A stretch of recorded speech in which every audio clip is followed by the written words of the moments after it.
మన మెహదీపట్నం పోలీస్ స్టేషన్కి సంబంధించిన కేసు. ఇందులో టోటల్ 5 అక్యూజులు ఉన్నారు. అందులో 4గురిని అరెస్ట్ చేయడం జరిగింది. వీళ్ళ ఏమో వచ్చేసరికి వీళ్ళు ఏం చేస్తారు అంటే ఇంపార్టెంట్ లొకేషన్స్లో vital areas like railway station కావచ్చు, బస్ స్టేషన్స్ కావచ్చు, లేదా ఈ రైతు బజార్ లాంటివి కావచ్చు, ఎక్కడనైతే ఈ రద్దీ ప్రదేశంలో ఈ గ్యాంగ్ వచ్చేసి ఐదర్ స్నాచింగ్ అనే చేయడం, మొబైల్ స్నాచింగ్, లేదా జేబులోకి వెళ్ళి ఉంటే థెఫ్ట్ లాగానైనా చేయడం అనేది వీళ్ళ మెయిన్ ఎంఓ.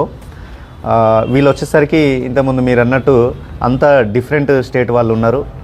ఒక ఇద్దరు వెస్ట్ బెంగాల్ వాళ్ళు ఉన్నారు, అదేవిధంగా ఒక ఇద్దరు జార్ఖండ్ అండ్ 3 వెస్ట్ బెంగాల్ వాళ్ళు ఉన్నారు.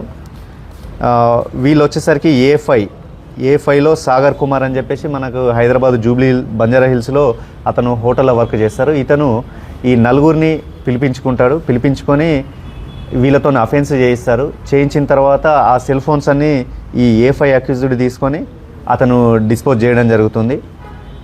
మనకు వచ్చిన ఇన్ఫర్మేషన్ మనకు యాజ్ పర్ మన డిఎస్ఐల టిప్ ఆఫ్ ప్రకారం పలానా ఏరియాలో ఉన్నారని చెప్పేసి ఇమీడియట్ మన వాళ్ళు అక్కడికి వెళ్ళి నిన్న 9:35కి ఈ 4గురిని అరెస్ట్ చేయడం జరుగుతుంది. ఏ5 అబ్స్కాండింగ్లో ఉన్నారు. ఇతన్ని కూడా అరెస్ట్ చేస్తాం.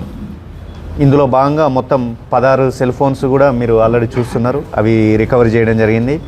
ఇది చూస్తే ఇంకా కొన్ని సెల్ ఫోన్స్ కూడా ఉన్నట్టు తెలిసింది.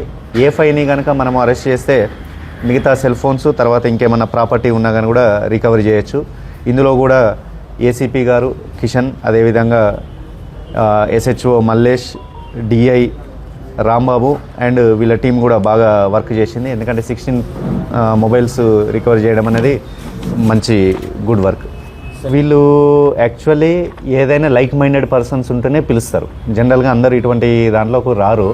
సో వీళ్ళకు గత పరిచయము, తర్వాత వాళ్ళ నేచర్ ఇదంతా చూసుకొని వీళ్ళు షార్ట్ లిస్ట్ చేసుకొని ఈ 4గురిని పిలిపించి ఇలా యాక్చువల్లీ ఇంకొక పర్సన్ అతనికి వరుసకు రిలేటివ్ కూడా అవుతాడు. సో ఈ బర్ధమాన్ గౌరవ్ నోనియా అని చెప్పేసి అతను, తర్వాత ఈ సాగర్ కుమార్ నోనియా వీళ్ళంతా రిలేటివ్స్. సో వీళ్ళ ఫ్రెండ్స్ను పిలిపించుకొని వీళ్ళ పని అది. ఎందుకంటే ఈజీగా జల్సాలకు అలవాటు పడి తక్కువ టైంలో ఎక్కువ సంపాదించవచ్చు. ఎందుకంటే సెల్ ఫోన్ దొంగతనాలు మీ అందరికీ తెలుసు. ఒక సెల్ ఫోన్ తీస్తే అది చాలా కాస్ట్లీ ఉంటుంది, 1 lakh అబోవ్ ఉన్నాయి కూడా ఉంటాయి. కాబట్టి వీళ్ళు తొందర డెవలప్ అవ్వడానికి ఈ దారిని ఎంచుకున్నారు. ఇది కొంచెం వేరే స్టేట్లో అమ్ముతున్నట్టు మనకు ప్రైమా ఫేస్ ఇన్ఫర్మేషన్ ఉంది. మేబీ కొన్ని ఇక్కడ కూడా డిస్పోజ్ ఆఫ్ చేసి ఉంటారు.